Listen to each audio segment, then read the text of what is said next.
Assalamu alaikum. Good evening, everyone. My name is Mr. Ali, and we are joined, as always, on a Thursday evening with the real story on ZMC Network as well. I hope you're all well and keeping safe.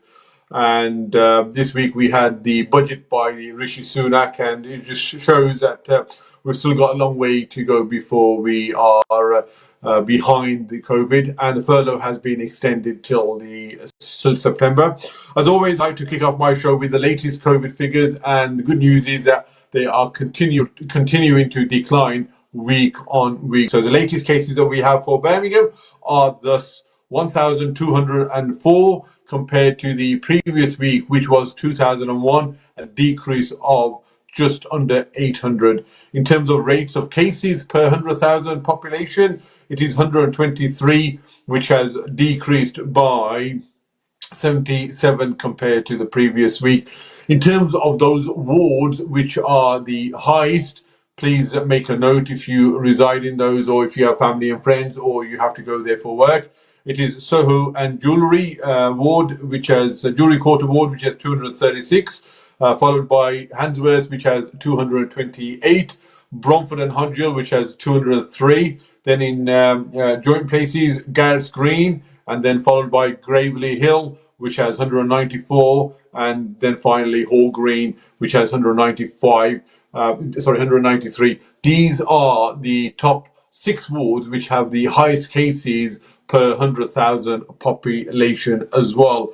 And in terms of where we are, something that is a real success story is the number of vaccines that have been vaccinated. So to date, there are 22 million people that have now been vaccinated, a real testament to the hard work and the professionalism shown by the NHS professionals. In terms of the second dose now, that is now over 800,000 people that have now been vaccinated. And the good news is that it's been shown, certainly the AstraZeneca vaccine, that after the first dose, as much as 80% less chance of developing severe symptoms, which means that you have to be admitted to hospital as well.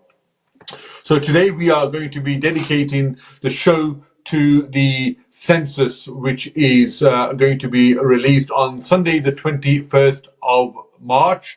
And this is something that it is compulsory, it is mandatory for everyone to complete, and everyone's interest to complete as well. And you should be getting the letter through the post anytime soon. This year, however, it is different in the sense that you will be given a unique passcode and a PIN number for you to access your census through online digital. So something slightly different, but however, Census have provided individuals and teams locally that can help you to get access to the online and also to help you complete as well. If you are really struggling and you insist on having a paper form, that can also be arranged. Thank you. So today we have a young man who is working for Census by the name of Zeid Hussein, who is very active now on the scene around B8 and the inner city Birmingham,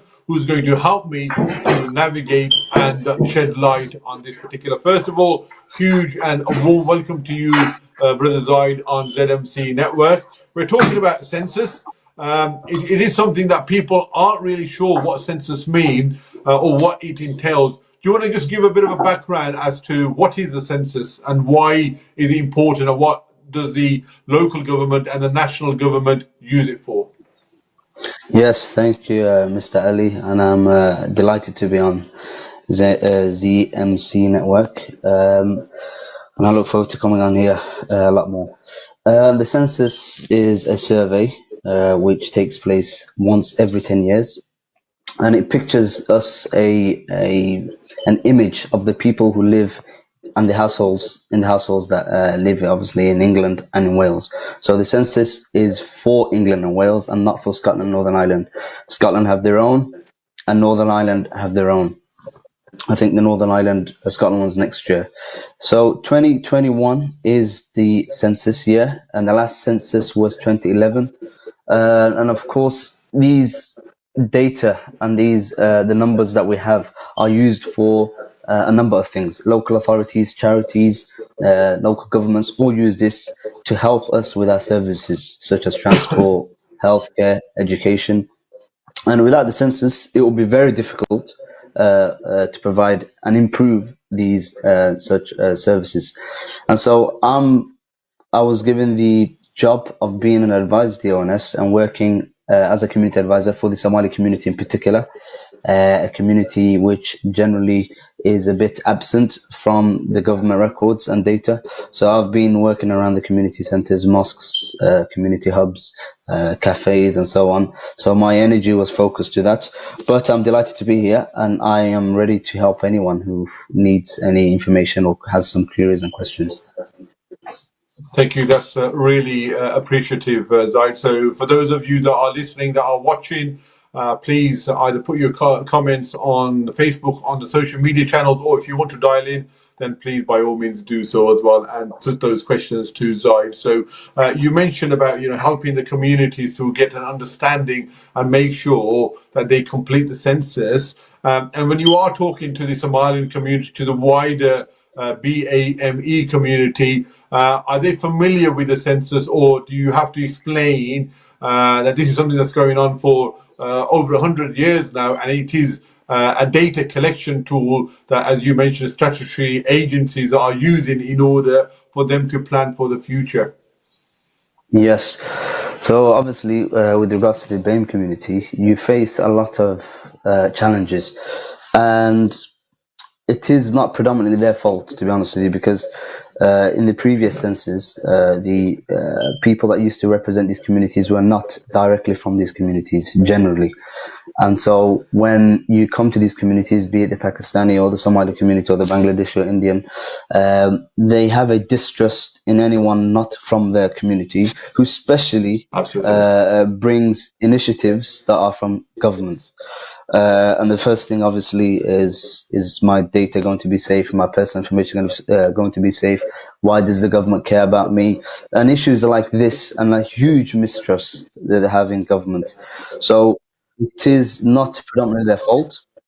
It is a huge a lack of communication between local government and the population. So there are a number of challenges you face. Me being from the Somali community, I think I found it a lot more easier to communicate with them. But then there's another problem also, that people are not aware of the census. Obviously, it happens once every 10 years, and so people are not going to pay that much attention to it. But what people fail to understand is it is a legal obligation, and it is the betterment for our communities. So the more people that get involved and participate, the better it will become. Most definitely, Zaid. And I want to just touch on the point when I've asked people to look out for the envelopes that will be coming with all their login details. I remember completing it 10 years ago, and it is a wholesome questionnaire. He asks you a lot of nitty gritty questions. You're thinking, why on earth are they asking that? But they Yeah. just want to get real insight into your interests, your household, and anything about you, so they can sort of compile that data. And when I've sort of asked people to look out for it, make sure they complete it, some sort of responses have been a bit mixed, in terms of some people are worried about it may impact on their benefit, that because if we declare the truth, then it may reduce our income support or universal credit. So other people are also concerned about maybe relation status, that they may have been here 20 or 30, 40 years, whatever the past is, and they don't want to declare anything, or they don't want to include someone who may have come here with not through the proper legal framework as well, or the legal channels. So there's a lot of, as you said, there's a lot of sort of people that probably want to apply or want it, but are just worried that it may come back to haunt them. Yeah, I completely agree. One thing that I want to stress, Mr. Ali, and to the viewers, is that the data is going to be safe. So I've got a statement from the ONS itself. The safety of your information is our top priority at the Office for National Statistics. No one can identify you in the census statistics, and it's not going to be published. The only time it's going to be published is in the next 100 years' time. And so that's when it's going to be public. So 100 years from now, it's going to be public and people are able to access it then. And I think we're not going to be here by then. Hopefully some people are going to be passing 100, inshallah, but the majority of us are not going to be around to see that. So I think people should not worry about it at all. Yeah, no, thank you for that reassuring message. So, Zaid, I think what I certainly find is when you explain in detail the census and the benefit that it's going to be of to the community or to the area or to the immediate family, what I see is a greater buy-in. So I think I'm going to spend the next maybe 5 to 10 minutes just talking about how completing this census is going to be of benefit. We know people from a BAME background are, in terms of their socioeconomic status, are in the lower strata. We know young people from a BAME community are 30% more likely to be unemployed compared to their white counterparts as well. We know also in terms of our housing that there's lack of affordable housing, and we tend to live in multi-generational overcrowding housing as well, and that's really come to highlight, especially in the COVID, where people we live in overcrowded multi-generational, we are far more susceptible to the coronavirus and many other inequalities as well. And also, the other thing I want to mention is the health inequality as well, Zaid, where we know that our people are generally have poor access to health, and also those good initiatives that are run by the clinical commissioning groups, by the council or the government, because they have lack of local champions like yourself in the Somalian community, myself in the Pakistani Kashmiri community, the uptake of those excellent initiatives in terms of screening for cancer, for diabetes, for fatty liver disease, and many other health conditions, that tends to be a very low uptake as well. So I think I want to sort of give you a chance now also for you to just to explain why is it important for us to complete these and what benefit will it have for us? Yes. Well, me as I represent the Somali community and predominantly the Muslim community and the BAME community, I think the word BAME, it's a word which needs to be unpacked. There are many groups within this, and it is sad for the government, the local government, to just paint one brush of the BAME Yeah. on communities like ours. So I think each community has its own challenges and problems, but there are issues that overlap one another. So issues that people face are living in deprived areas, pollution, health inequality. There's many things that need to be done. And the census is one of the ways where you show your numbers. And I think if people understand how lobbying government and changing and influencing policies, if people understand the way it's done, firstly, it's done with numbers. The more people there are involved in such initiatives, the better and the better chances the government will listen and open its mind to influencing policies and changes. So I think taking part in these initiatives is great. It's beneficial for us, and I think people need to understand it. It is beneficial for you and your community if you want to see the betterment of your community in the next 10 years. And be rest assured that this data will be used for the next 10 years. So there isn't that much thing you can do within them 10 years. So 10 years from now, these are the data the government will be using to implement policies and cuts, God forbid, and cuts that are going to be coming to the public services.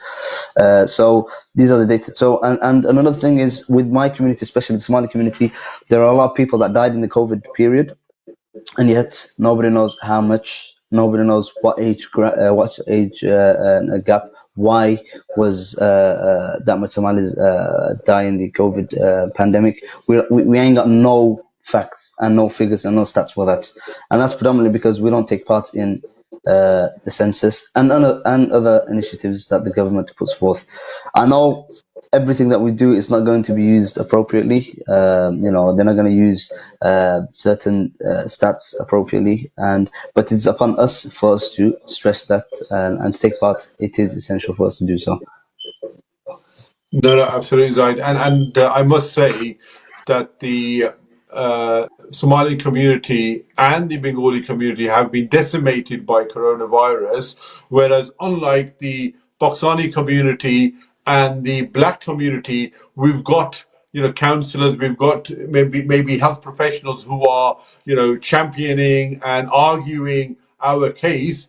However, I haven't seen the same highlight by the Somalian or the Bengali community, not by the community itself or by anyone else actually, to Mm. highlight the debilitating effect that it's had and the impact that it's had on that community. So I agree. So the fact that you, as a young Somalian, are quite vociferous and you're quite vocal, that's glad to see, because we need more of that. And same with the Bengali community as well. I'm going to sort of just touch on the bit about what you mentioned about how important it is to fill in, because data is everything. Whenever you are trying to do a pilot or initiative, it is all about data. People will look at what a particular demographics is, what their unemployment, what their health status, what their education situation is. And if it is below the national level or the regional level, then the authority has a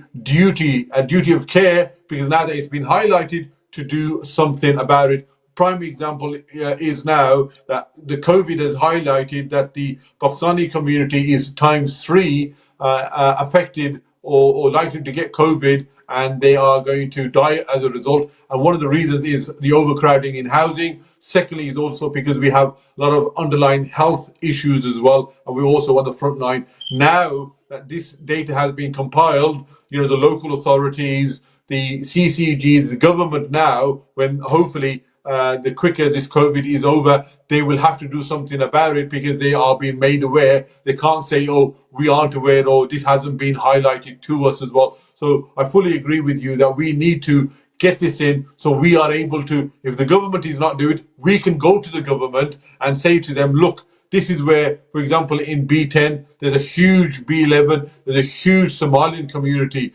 But unless that is recorded, it is in some data, then it's very hard for you to get the necessary or get the necessary help that you need in order to upskill or improve the area and the outcomes for your community. Yeah, yeah, I I agree.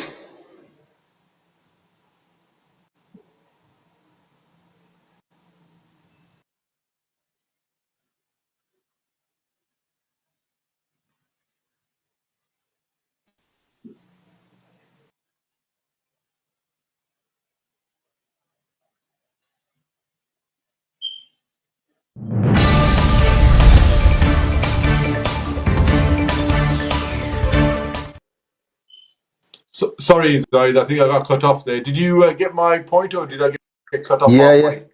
No, no. I got your point fairly loud and clear.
Sorry, Zeid, I've just had some connection issues. Did you get my last point that I made Y- about the data? Please, if you can Yeah, just answer that, that'd be great. yeah. With regards to data that you mentioned, I think people need to also understand in terms of the census. There are ways to get funding for your communities. So this is another point that I really like to stress.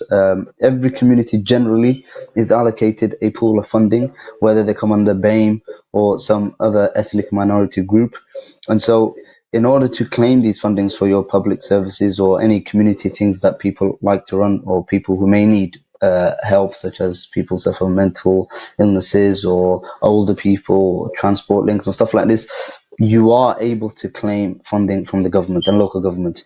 And the only way to do that is to show the numbers. And so again, it goes back to the census. And if people really understood how it worked, is if you show a number of people predominantly live in an area where there isn't a community center, for instance, or a youth club or something like that, your census data can be brought to the local authority, and in that way you are able to get funds and also open initiatives such as youth centers, as I said, and community hubs.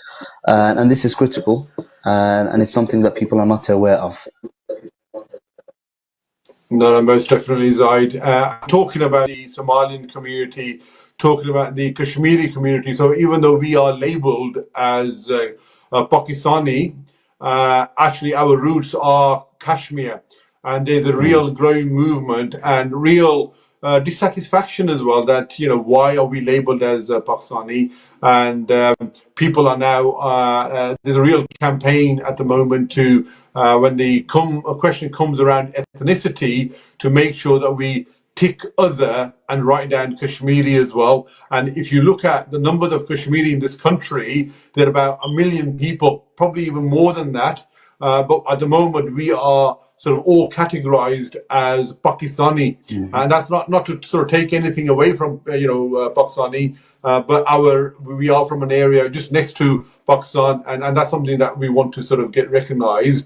This million is not a small people, and last time round, I think there was only 34,000 people that actually put down that we are Kashmiri, because what they'll do is they'll put down Asian, they'll put down Pakistani, they'll put down British, they'll put down mm, other, and then the whole thing gets diluted. mm. I know, same with your community. I mean, I would imagine that your community now in the UK, London, Manchester here, you're looking at around, I mean, 200, 250,000. I'm guessing, but Mm. officially on figures, I would imagine you're probably only 50, 60,000. Yeah, so the last census, 2011, we had 108,000. The figure is close to 500,000 or even more than 500,000 now. And obviously, Wow. it's been 10 years, so I think there's obviously an increase, a huge increase actually. And cities like London, Birmingham, and Manchester, Bristol, are Cardiff also are predominantly, predominantly populated by Somalis. And you mentioned a good point, Yeah, actually, yeah. which I also want to go into detail with, is with regards to um, picking and choosing the box that identifies with you most. As you said you're Kashmiri, and predominantly I think people would put down Pakistani, and that's I believe could be wrong, because in essence we have the same issue as well. There's a box where it says there's Black African, and people put Black African and then not write other Somali as an ethnic group. So people miss out that. But the good thing this time is, as I have, if I just show you, I think every household should be getting letters soon. We just got ours, and I live on Washadith Road actually. So around Hodge Hill area, Ward End, Washadith, should Yeah. be getting a Yeah. letter like this, and on it will be an access code. So everyone will have an access code. If you can see, Yeah. everyone will have Yeah. their We can own see that. Yeah. access code, which then you need to put on the website to complete the census. And good thing this time is the census is the first. It's the first digital census. Normally, we had forms like this, which are about 32 pages long, and I think people get tired by page 15. I think they just quit and throw this Right. in the bin. So, but for the older generation who predominantly don't like to use the online form, they can request this. They can also request this to fill in. But the issue with the form How that do I you do really that, want to Zeid? point So out. how do you request a paper document? So everything will be on the letter. So towards the letter, at the bottom of the letter, it will ask you if you want a paper form, call this number, and they'll send you out to you. And some areas they already send out the form because they know the people who live there took part in the previous census and they were a bit from the old generation, so they automatically get a form instead of a paper like that. But if you don't have it, there's a number at the bottom of that paper. You can request it for to come to your house. The issue with this paper that I wanted to point out, Mr. Ali, is with regard to the form. There's an issue where once you get to page 17, they ask you for your background and your ethnic group and your nationality. Your nationality would be British, so that's your nationality. But then your ethnic group is where you what you identify as. So as I said, if you're Kashmiri, because they don't have an option this time on the form. I don't know about the online form because I think they may have a box for Kashmiris because the Somalis have got it certainly this time around online. So the online one is amazing in that if you put in, it'll come up as an ethnic group and then you put K in, and I think you'll get the Kashmiri community come down as a option. Same as the Somalis, if you Okay. put an S in, the option will come down as Somali, and you click Somali. So but the form doesn't have it. So this could be the issue here. People might just put Pakistani on there or Black African on there and just move on, and they're not counted. So that's something that I need people to keep an eye on. No, no, fantastic. Just got a couple of quite a few points on social media. Salam Ali Saab and Zeid Saab, hope you're well. Why is there not an option to select Kashmiri as an ethnicity on the census form? Simply because we haven't answered the Kashmiri or ticked the box Kashmiri in the previous census, and they don't think that we have enough numbers in this country for them to have. They can't have every ethnicity there. They will only have those that are huge numbers, and we certainly are. So we just need to make sure that we answer the question rightly. How many questions are there on the form in total? And you fill it in individually or the head of the household?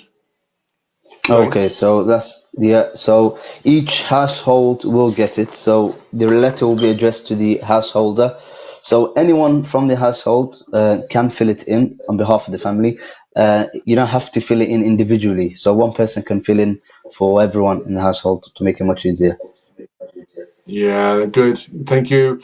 And when we are in austerity, how does the census help when there have been cutbacks after cutbacks and fundings withdrawn or ceased for community projects?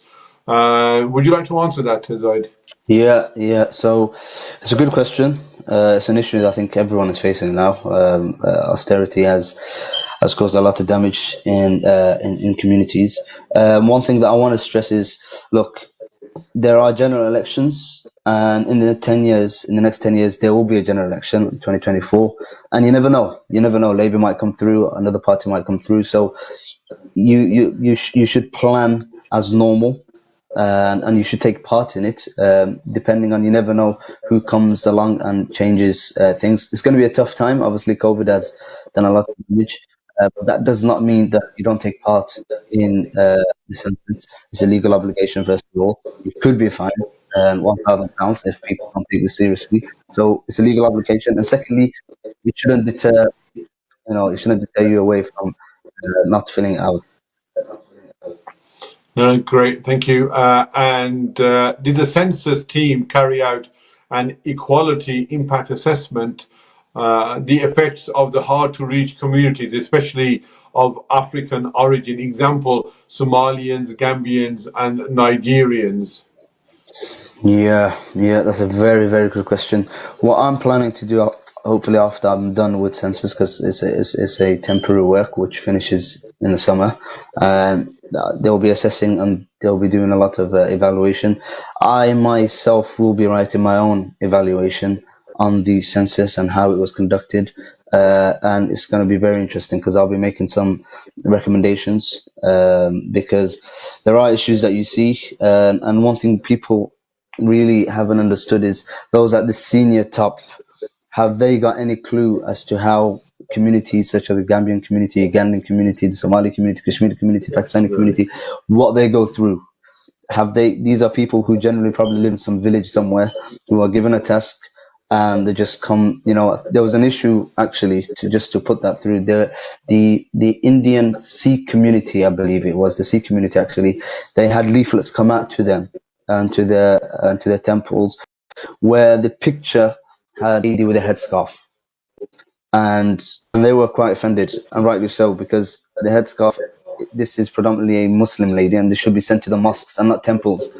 And it goes to show that there's a disconnect between the top advisory board and the senior managers and the lower people who work at the bottom. There's a huge disconnect, and that's one of the recommendations that I'll be making my time at the honest. Yeah.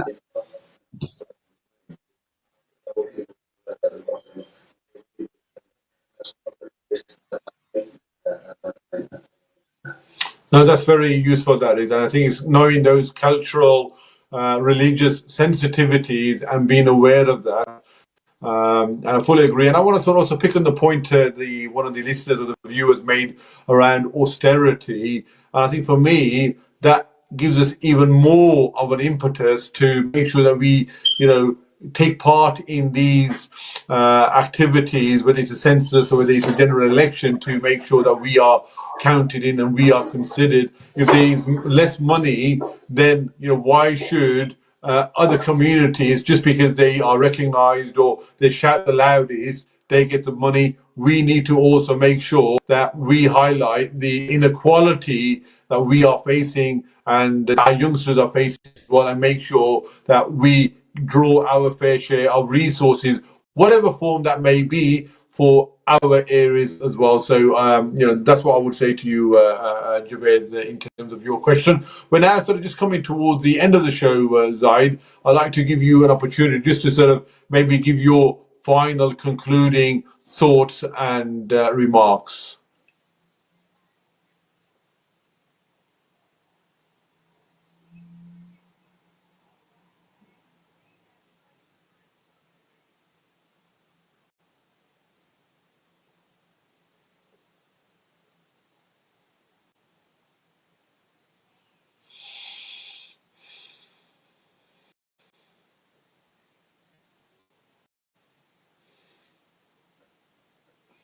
Just having some technical issues with our Wi-Fi tonight, and as soon as we get those resolved, we will have Zeid back just to give his final thoughts and comments before the show draws to a close. Okay, well, we're just going to give him a couple of minutes just to do that. But in the meantime, what I will do is I will use the final few minutes to give my final thoughts to you. Is I will certainly ask everyone that is listening and watching, please do look out for the white envelope with the purple and the blue writing on there, which says Census 2021. And when it comes through, then whoever is the head of the household, please, if you can, complete it. And it is mandatory, it is compulsory. But even though there's £1,000 fine potentially if it's not completed, I think that that's the not the reason why it ought to be completed. Do this as a civic duty, do this as a community duty, in order for you to fill in the form, so the national government, the charities, the local government, and other statutory bodies as well has an indication of what the demographics, what the makeup of our communities are, in terms of how low we are performing with our boys' education in particular, with the economic prospects and the employment prospects of our young people, which may be as high as 30% in our young people. And then at the same time, we're talking about housing as well. So, the fact that they lack of affordable housing, and a lot of housing that we do residing is overcrowded and also multi-generational as well. So I hope that's useful. Just give me a second. Salam, Zaid, you okay? No, that's fine. I'm just going to give my concluding remarks if that's okay now, Brother Zaid. So I think we've got the main gist of the show. Thank you. Thank you, sir. Thank you. Thank you.